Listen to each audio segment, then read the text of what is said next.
And welcome everybody to Wednesday night slides number 37. Tonight we're going to be doing just a couple of things. A recent trolley fan trip in Philadelphia will be the first thing. And then the bulk of the show, I'm going to show some of my favorite shots of street running from all across the US. So that's coming up in just a few minutes. But first, let's get on to the trolley trip.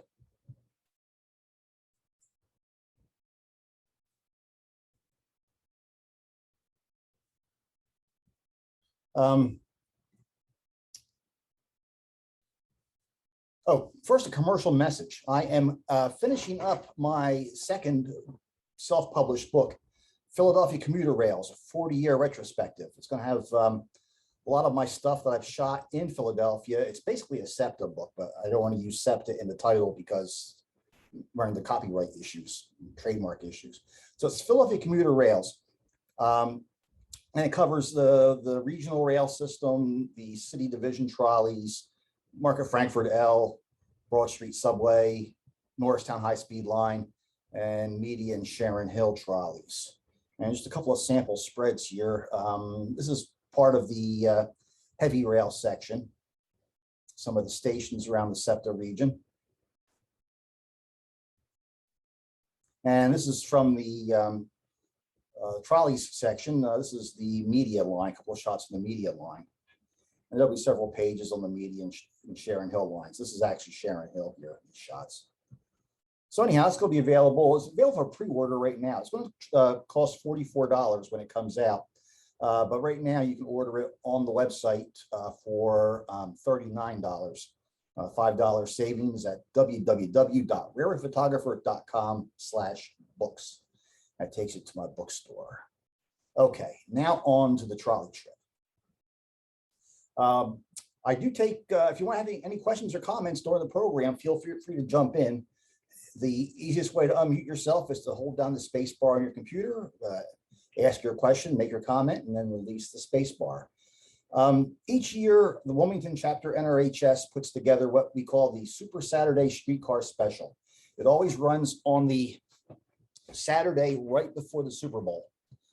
And of course, this past Saturday was the day. This was number 28 in the series. And for the trip, we used Kawasaki car 9093, which is wrapped to commemorate the 40th anniversary of the Elmwood District. The Elmwood District was formed when the Kawasaki cars were delivered. A brand new shop was built for the Kawasaki cars. And that's where they live. And it's been 40 years now, 41 almost. Of course, we got a cheesesteak shop in the background here. You got to have cheesesteaks in Philadelphia. This is our first of many photo stops during the day. Heading now on Route 36. We tend to back up traffic. You can see there's a line of cars behind us while we do our photo stop here. This is at the 40th Street portal. The tunnel in the center city is just off to the right. Our car is parked on a siding that's sort of part of the loop that goes there, but no revenue cars would use this section here where our car's parked, so we're out of the way. We got a car from Route 34 coming off of Baltimore Avenue, going past our chartered car here. And then we followed him into the tunnel. Here's a stop at 37th Street. You can see we have a revenue car catching up with us behind us here. So we got to get our shots fast and get back on the car. Of course, since we don't have to do any station stops and he does, we could zoom ahead and had enough time to jump off again for a photo stop at 13th Street. The Route 37 Chester route, that's an old route, no longer exists. But we have fun with the destination signs during our trips. We put up all kinds of interesting things on the destination signs. There's two tunnel portals. The 40th Street portal that we went in is the busiest. That serves several routes. We came out at the 36th Street portal, which serves only Route 10. And here's our photo stop coming out of the 36th Street portal. Now we're on Girard Avenue. Right now, Girard Avenue, Route 15 is shut down, awaiting the completion of the I-95 reconstruction project on its east end, and also awaiting the refurbishment of the PCC fleet, which will operate on this line. So Route 15 is shut down, but the wire is still hot. So we brought our car out onto Girard Avenue on part of the 15. This is probably the first car carrying passengers on this track in about 2 years. No telling how much longer 15 is going to be shut down. It all depends on if they want to wait to get enough PCCs back to cover all service, which will be a couple of more years at the least, or if they want to open it up with a combination of PCCs and buses. They can't put Kawasaki cars up here in normal service because the line is being rebuilt with federal money, and that requires ADA compliance now, and the Kawasaki cars are not ADA compliant. Coming up 63rd Street.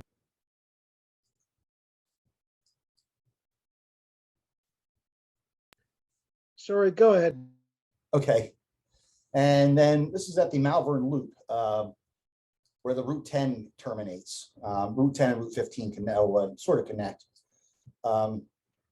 Some passengers waiting for a bus here. Then just off to the left is the Malvern Loop at 63rd and Malvern.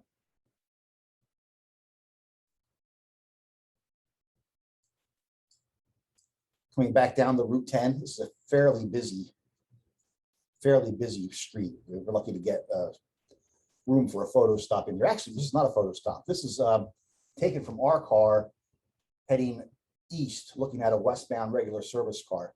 I took this shot here because this neighborhood has all these white and green signs up on the poles. You can see one directly over the streetcar here that has trolleys on it. Very trolley-centric neighborhood, apparently. Unfortunately, the road is so busy here, we could not stop and do a photo stop that incorporated the green signs in the shot.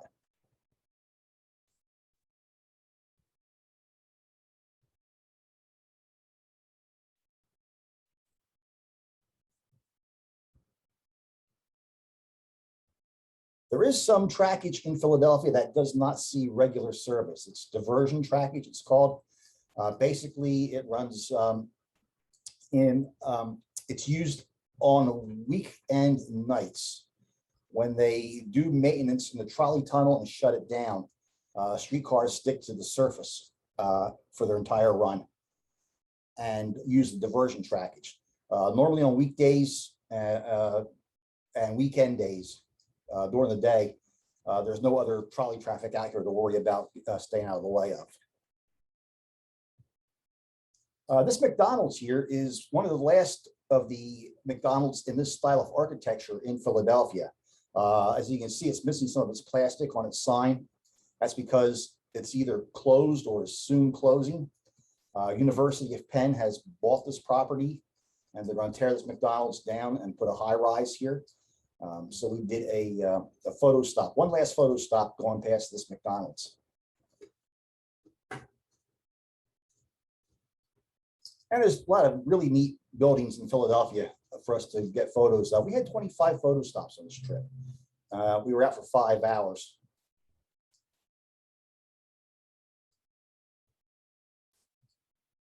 We're on Route 13, which goes down to the town of Yeadon, one of the two trolley loops located outside of the city of Philadelphia. Our car heading west on Route 13 with a regular service Route 13 car trying to catch up to us. We got to get back on and get out of the way fast. And this is the Mount Moriah Loop. It's a short turn before you get to Yeadon. Mount Moriah Cemetery is located here. The gatehouse has fallen heavily into disrepair. That's the gatehouse in the background. It's been sort of stabilized, propped up, and there now is an active group called the Friends of the Mount Moriah Cemetery that has done a fantastic job so far of clearing out the brush, and because this whole cemetery was just weed and briar grown. They've taken out all the small trees, all the weeds, and they've stabilized the gatehouse to some extent with hopes of eventually refurbishing it. And we look for cool churches along the route for our photo stops, such as this one here.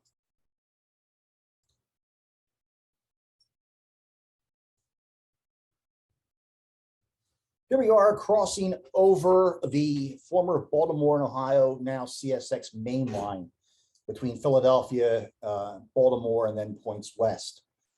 This was the scene of a recent grade crossing accident. A train and trolley bumped each other here, with the trolley coming out the worst of it. Fortunately, it just grazed the front of the trolley. There were a couple of minor injuries. No one badly hurt. It's one of the very few places where a mainline railroad and a streetcar cross at grade in the country. At one time, this was the only one. But the recent resurgence in streetcars in different cities has resulted in more crossings of streetcars and railroads. But this might be the only one. I'm trying to think if there's any others. This might be the only one where it's a streetcar that's actually in a street. The other ones, I think the streetcars are on private right-of-ways at the Diamond. Darby is the other town that is outside of the city of Philadelphia, where there's a loop. This is our charter at the Darby Depot.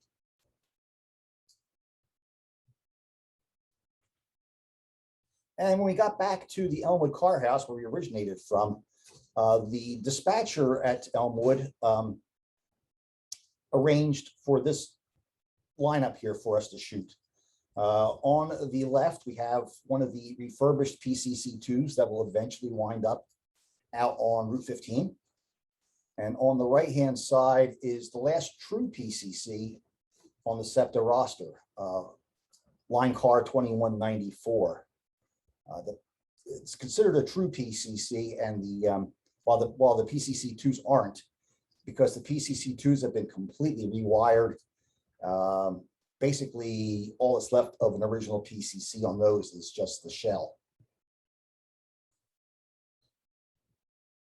And here you see the lineup of the PCC work car, the PCC2, and several of the Kawasaki cars in the back lot at Elmwood. With that, we're going to move on to street running.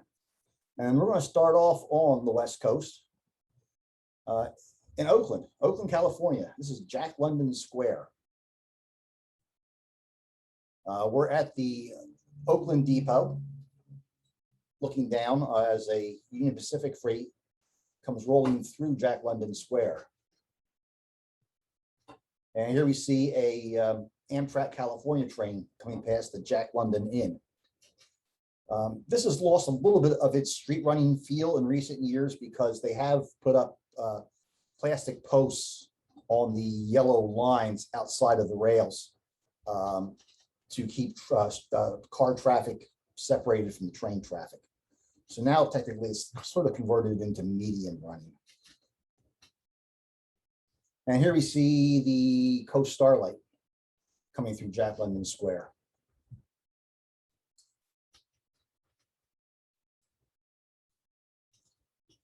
Stockton, California has street running from two different railroads. Both of the railroads were former interurbans, so it's not a real surprise they're in the street. Here we see the Stockton Terminal and Eastern.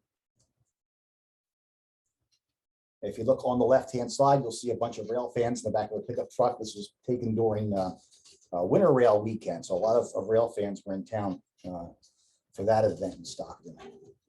The other railroad in town is the Central California Traction, which of course is no longer traction. The wire is all gone, it's just diesel powered now. But here we see a traction, as it's called still, it's called a traction. The traction train coming down the street here.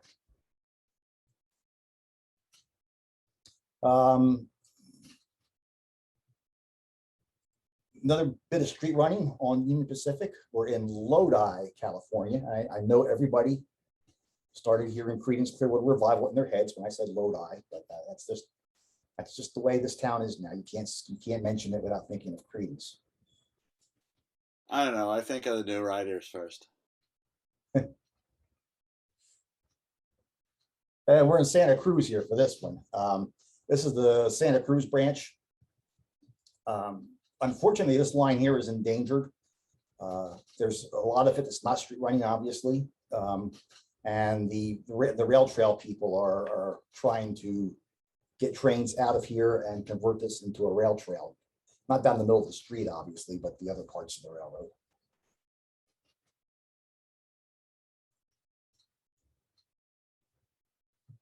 Heading up to Oregon. This line here is operated by the Portland and Western, but it was originally Oregon Electric, which, as the name would imply, was another old interurban line. So it was on private right-of-way between towns, but in the towns it dropped down onto the streets. This is in Harrisburg, Oregon.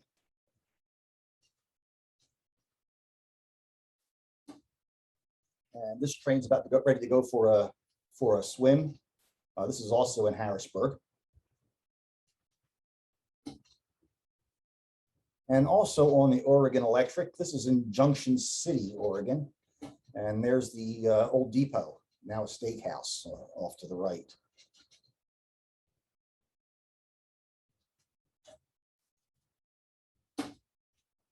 This is in Lebanon, Oregon, on the Albany and Eastern.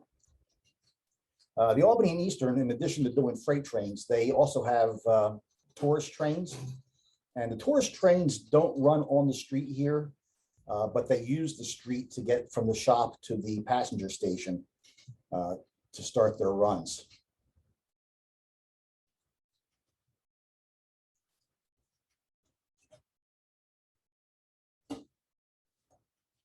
Now we're in sunny Florida. We're in Ocala, Florida on Osceola Street. For the Florida Northern is the actual railroad. The locomotive is from sister railroad Florida Central. Just behind the engine where the street running ends, where that do not enter sign is, way down the way there. That's actually where a diamond, the CSX, is. And you can see on the right-hand side, there's a signal on the sidewalk there that governs Florida Northern's movements across the diamond.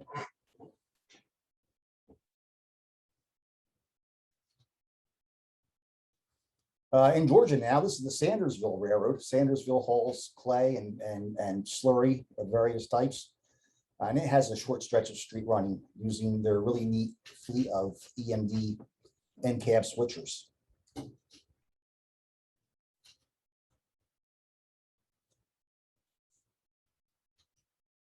Now we're in Augusta, Georgia, home of the Masters.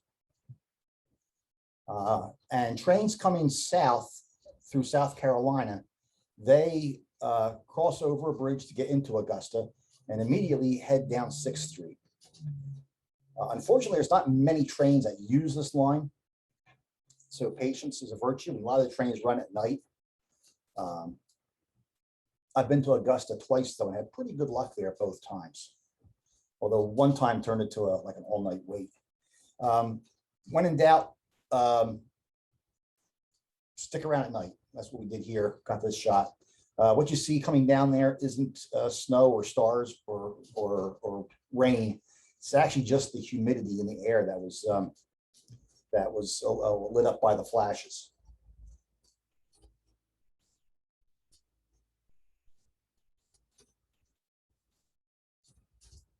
Another train heading south off the bridge from South Carolina, past the Augusta History Museum.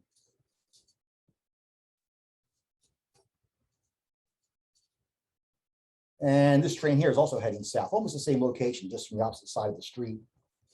Where that last car is on the train, the street running basically ends there. And the train goes up a slight hill to get onto the bridge into South Carolina.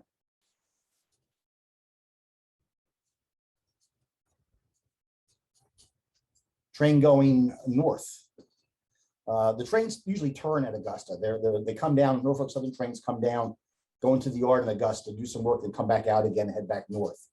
I'm fairly certain the Vegas showgirls here are not from Vegas.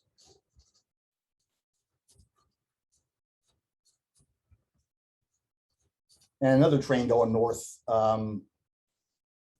past what is probably called something like the Blue Horse Saloon or something.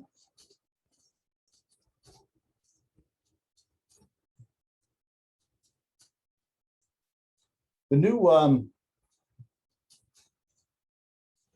masking in Lightroom, automatic masking that can detect sky automatically.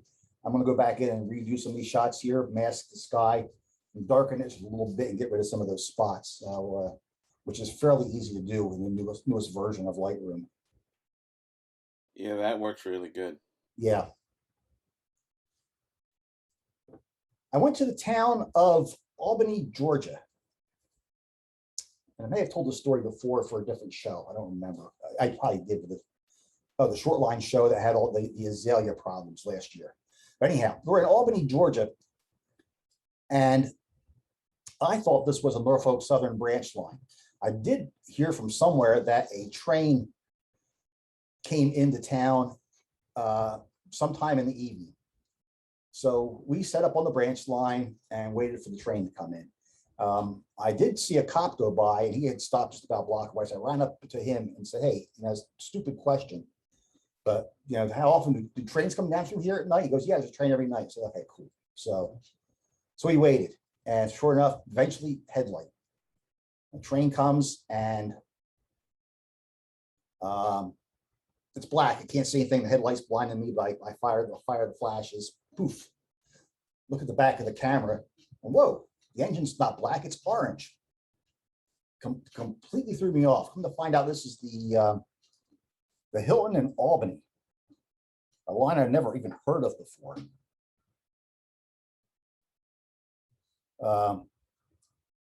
But he came into town, he did some work, and we waited for him to come back out again.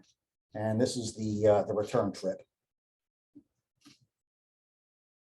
Of course, by now it's about 3 in the morning, but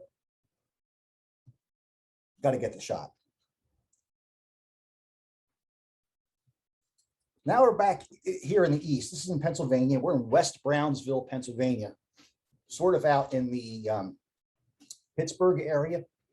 You see a Monongahela coal train heading south down Main Street in West Brownsville. That train actually crossed that big bridge in the background and looped around and then came down on the Main Street here. This is taken from the US 40 bridge that goes over West Brownsville. I would not recommend doing this shot. There's like no shoulder. I have no idea why I thought of doing this and why I actually did it in retrospect. I guess back in my younger and more foolish days. But yeah, back before you had a drone. Yes, yes. And this is from street level. That's the US 40 bridge in the background. Another southbound train on Monongahela. Late in the afternoon, you can tell by the shadows of the photographers there in the foreground. The Monongahela is now gone. It's been absorbed by, it's now operated by Norfolk Southern and CSX, sharing it, running trains into the coal fields, but still a pretty busy spot. If you go to West Brownsville and just give it a couple of hours, the coal fields are still busy enough. You're going to see a train within a couple of hours. And there are signals you can check to figure out which direction the next train is going to be coming from.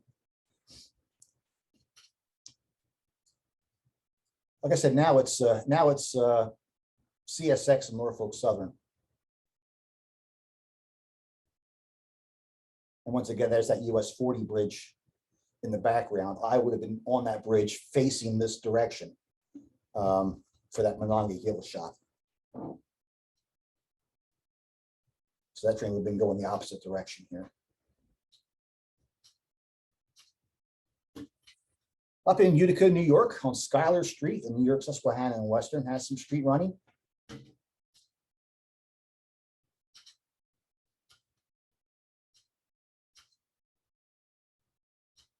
And we just lost some street running in New Jersey. This is in Garfield.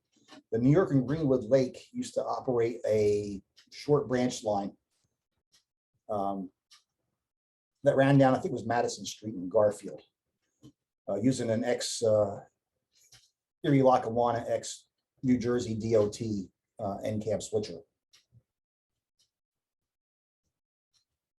And here's the train coming back from the interchange with two crewmen flagging in front of it to clear cars out of the way. This line was just torn up and paved over within the last couple of years.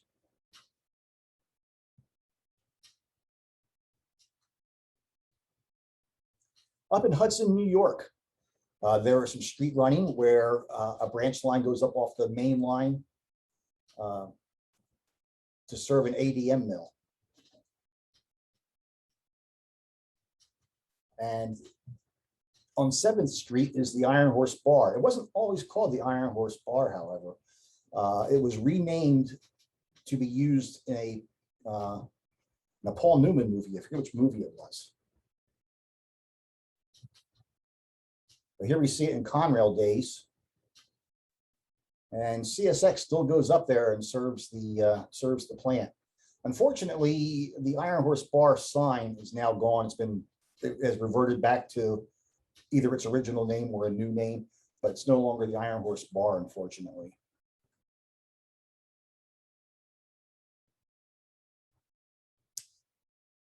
Back in Pennsylvania, we're in Morrisville, Pennsylvania, which is just across the Delaware River from Trenton, New Jersey. There's a Staley plant that gets a train about 3 times a week. On weekdays, it runs in the evenings, but on Sunday, at least until recently, on Sunday, it was pretty reliable to come through here on a Sunday morning. It's served by Conrail shared assets, which means that it can have either Norfolk Southern or CSX power on it. Here we see it with CSX power. The bridge overhead is the Amtrak main line, the former Pennsylvania Railroad, with Trenton, New Jersey on the opposite side of the river.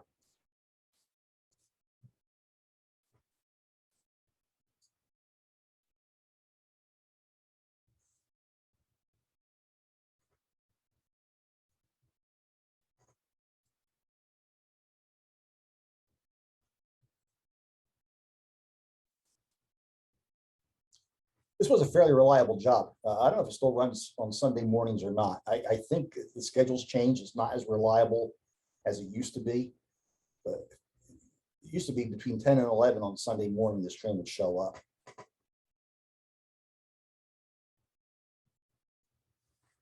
Sticking with Pennsylvania, we're in Middletown, not far from Harrisburg. We're on the Middletown and Hummelstown.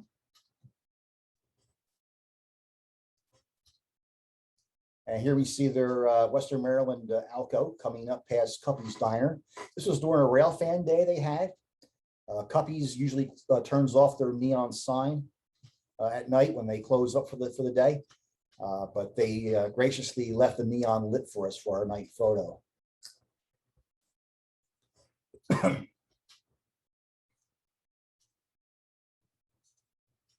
we see a train entering the street trackage at Sandy Ottinger, the conductor flagging in front. This is also for a rail fan day. You can see some photographers on the far left edge of the picture here. Here's their 2 center cab locomotives.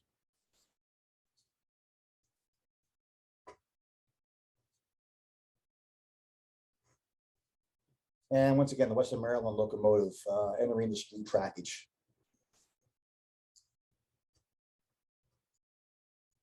Not far off the right-hand edge of the frame, another quarter mile, maybe a little more. It joins up with the Amtrak Harrisburg line. That's where their interchange is. Hey, Steve, what's up with their CN steamer?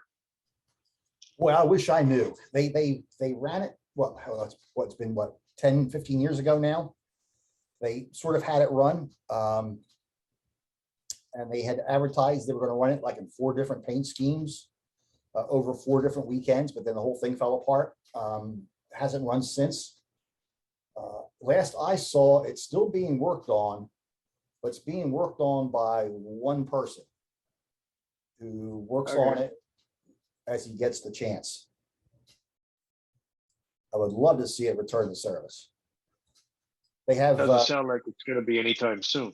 No, they have Canadian National 260 number 91, is it, I think? Which is a sister to Strasbourg's '89.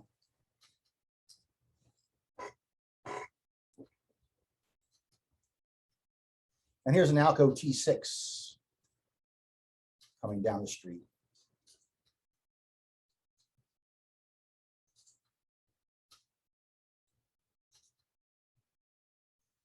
We're in Painted Post, New York for this shot here. This isn't true street running. It's actually median running. You can't tell because of the snow. This is BH Rail, formerly the Bath and Hammondsport. Sister railroad to the Livonia, Avon, and Lakeville, which is an all Alco railroad.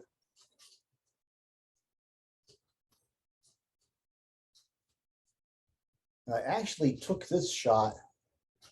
I think Mr. Bradley's on board here. I actually took this shot on my way to Greg McDonald's 50th birthday train ride that they had up on the Orangeville and Brampton. That's pretty, yeah, that's pretty neat. That was a fun trip. I think that's Yeah. the first time I met you. This is in Du Bois, Pennsylvania. Once again, this is not true street running, but it kind of counts because you have the houses, the sidewalk, then the tracks, and then the road. This is on the Buffalo in Pittsburgh. There's a real good chance that at one time the street actually extended over and the rails were in the road.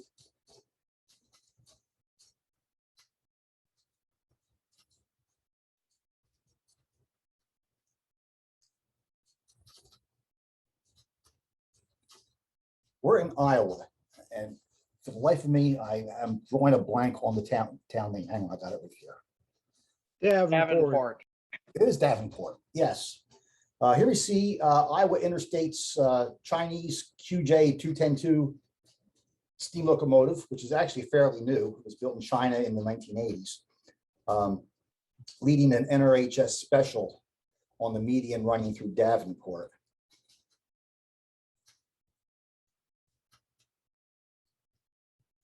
And same general location, Kansas City Southern Power coming up the median.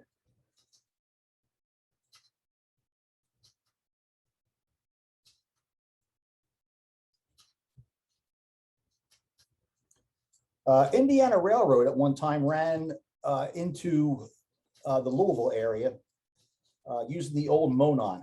And the big attraction for that route was it had a lot of old semaphore signals on it. Taking a back seat to the semaphores, though, were two stretches of street running that the trains navigated on their way to the Louisville area. Here we see an Indiana Railroad train going through Bedford, Indiana. And then the same train, much later in the day, after traversing all the semaphore signals, here it is in New Albany, just across the river from Louisville.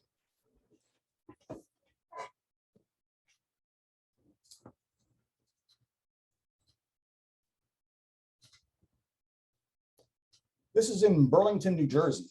Once again, we have median running here. Street goes one way on each side of the tracks. This is the River Line, diesel-powered light rail line between Trenton and Camden.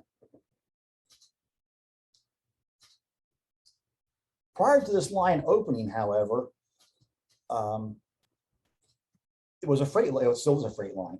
But they did an inspection trip with the Conrail business train coming down the median running. This was a train to show all the bigwigs, you know, that, hey, we should put a light rail service on this railroad.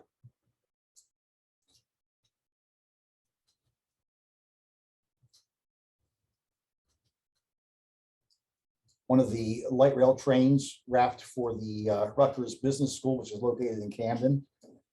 I am a Rutgers grad, not the business school. I went to Rutgers up in New Brunswick, but still got the alma mater on the side of the cars here. Same for this car here.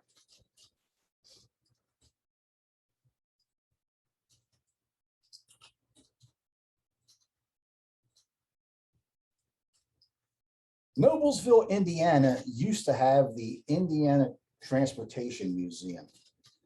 It recently just completely imploded due to bad management. And the equipment has since been scattered and the line torn up. But back when it was running, it had street running through Noblesville. And here we see their Nickel Plate Road GP9 leading a photo train on a Bart Jennings special.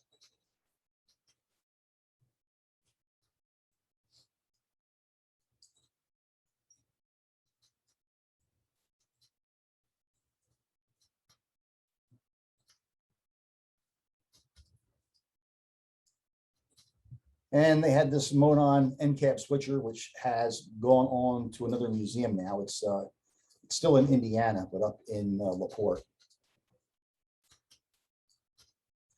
Unfortunately, when it was being moved to LaPorte,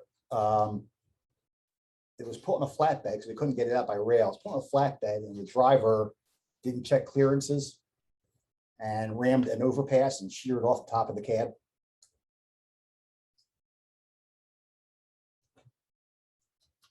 We're in Brooklyn, New York, near Cross Harbor. Some street running here.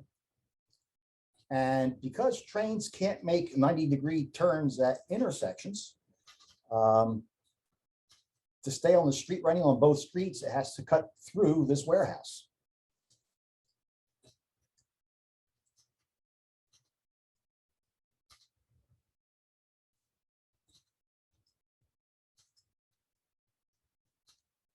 I need to do some more research on this. I think that looks an awful lot like an old trolley barn on the right-hand side there. It's got the right dimensions on the doors.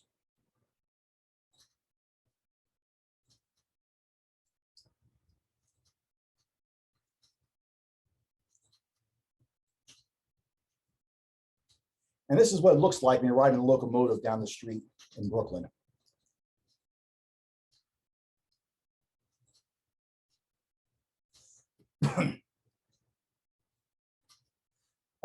Ashland, Virginia has some median running. It's some of the busiest median running you're going to find anywhere in the country.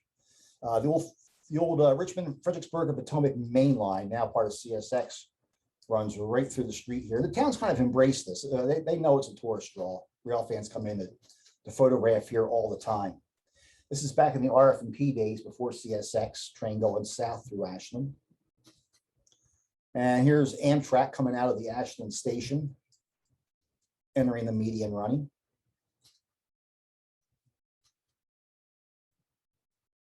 And a northbound CSX train.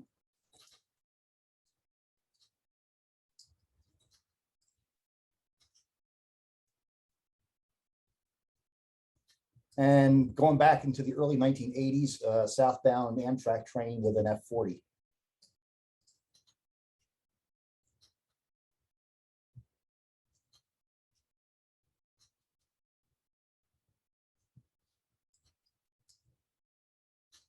And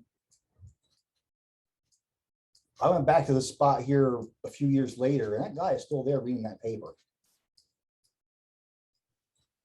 Says something about Amtrak's punctuality if he's still there. Yeah.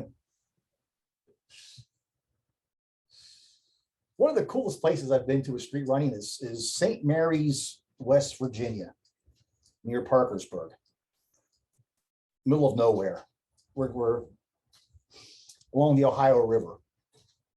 It has street running, but only sees about 2 trains a day. I've been here 4 different days over the course of a few years, and I've managed to luck out and see a train every time. This is a place where you roll the dice, bring a book, park the car, and just wait and see what happens.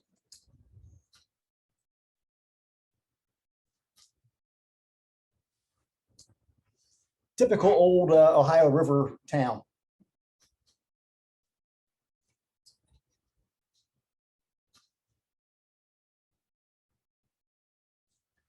When a train comes down the street here, I think it's the 2nd Street. When a train comes down the street here, all the traffic lights go to yellow flashing on 2nd Street and red flashing on all the cross streets. And all the yellow lights are synchronized. They're all on at once, off at once. So I try to time my photos to shoot when all the lights are lit.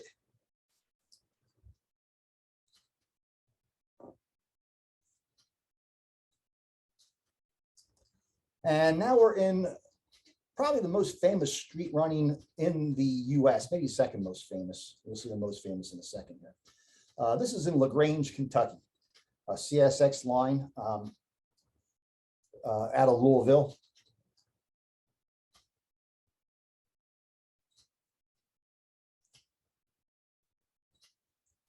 And LaGrange has really embraced the street running. It's their tourist attraction. Went there one time, and the mayor came out and saw a bunch of us taking pictures and gave us all LaGrange baseball caps. In fact, that's the mayor's house in the background in this shot here.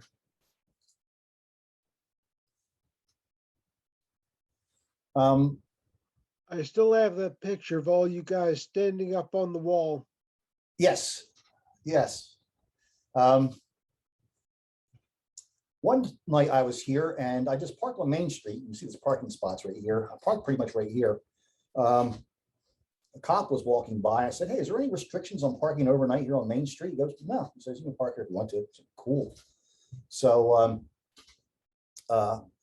I got all my lights out and I set them up. I didn't position them, just set them up outside the car, had them ready to go, and zonked out in the car because on CSX here, the trains call the signals as they approach, and there's nothing else out there. So you just turn the scanner on, let it run.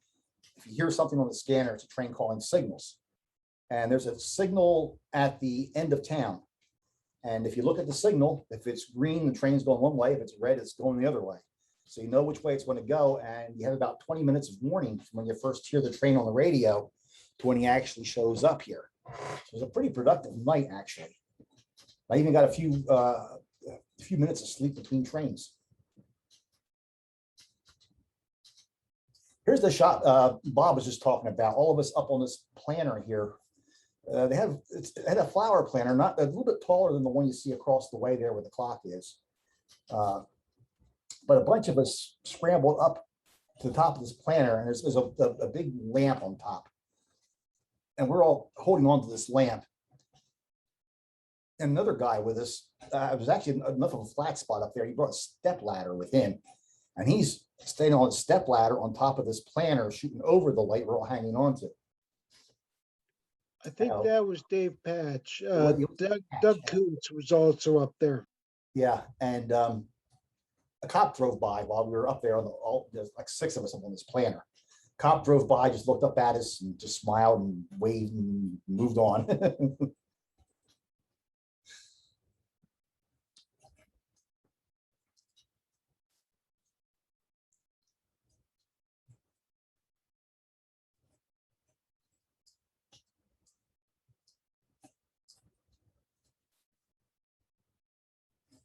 As you can see, there are restaurants along the railroad through here. And while this one here doesn't have it, at least didn't have it while we were there, a lot of them have sidewalk dining.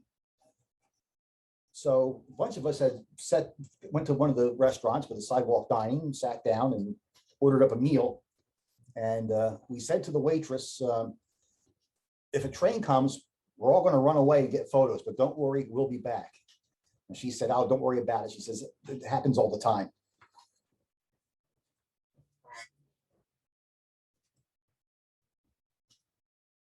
Possibly the most famous street running in the United States is in Michigan City, Indiana, the Chicago South Shore and South Bend. A commuter line that runs, as the name implies, from Chicago out to South Bend, Indiana. Michigan City is about maybe 2/3 of the way out. There's 2 different stretches of street running here. They're on 11th Street coming from the east. It goes through a residential area, then through the business district. Then it changes over to 10th Street. And then on 10th Street, it's all residential. In the background here is the old South Shore 11th Street station, which has been closed, was replaced by a shelter that's behind the train.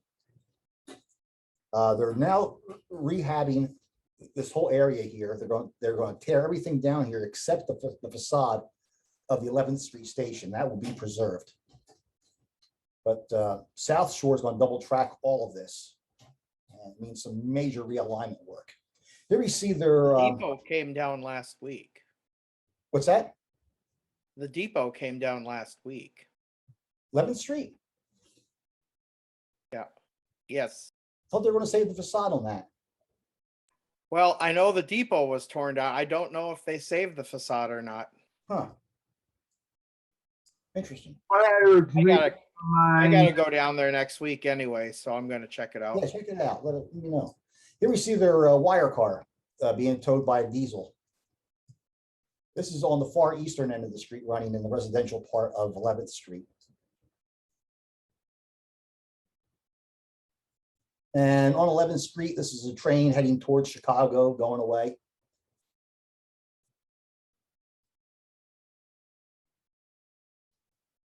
Still on 11th Street, first thing in the morning, Chicago bound train.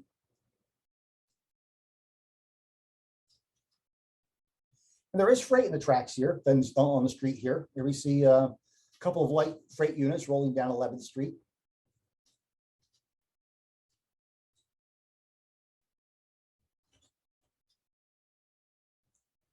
And this is an eastbound train.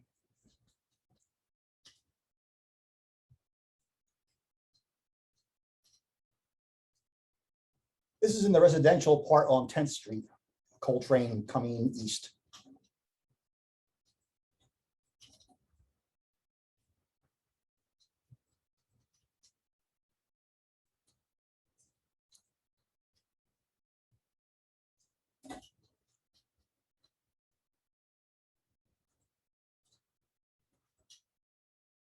And looking down 11th Street, looking west here, you have the 11th Street station on the right, on the very far edge of the right, where that blue trash truck is. You see a green roof sticking out. That's the modern 11th Street station that has been closed. That definitely has been closed as they prepare to do construction through here for the double track.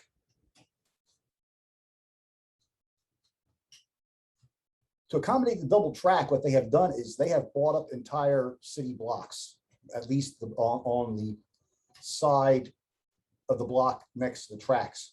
You can see a house here all boarded up. That house is now owned by the railroad, by the Commuter District Authority, actually. It will be torn down and the railroad will be expanded to double track through here. But there's blocks and blocks and blocks of houses next to the tracks that have been bought up and are going to be demolished. And here we see passengers at the new 11th Street Depot, which is on the left-hand side in this photo here, little green roof there, boarding a Chicago-bound train.